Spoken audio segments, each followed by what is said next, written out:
Asalaamu calaykum waraxmatullaahi wabarakaatuh. Dhammaantiin saaxiibayaal soo dhawaada. Waxaan qaadan doonaa maanta cashirkeena afraad ee vocabulary-ga. Intaynaan cashirkeena u gudbin, fadlan haddaad ku cusub tahay channel-ka, subscribe dheh, sidoo kale cashirka like garee. Ku soo dhawaada cashirkeena maanta.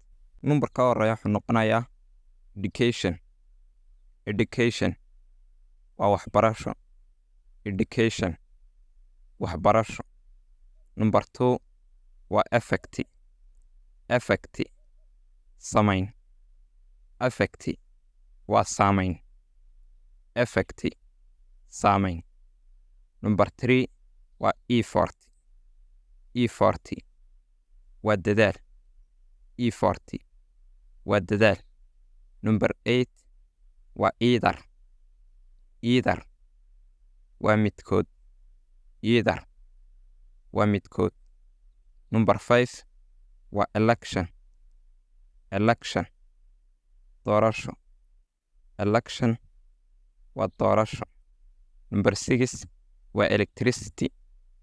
Electricity waa koronto.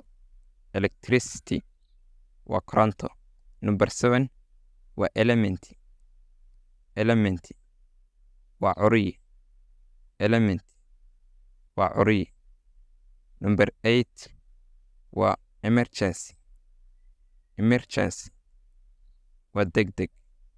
Emergency waa degdeg. Number 9 waa employee.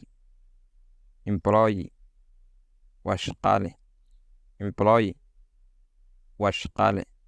Numberka u dambeeya number 10 wuxuu noqonayaa early. Early goor hore.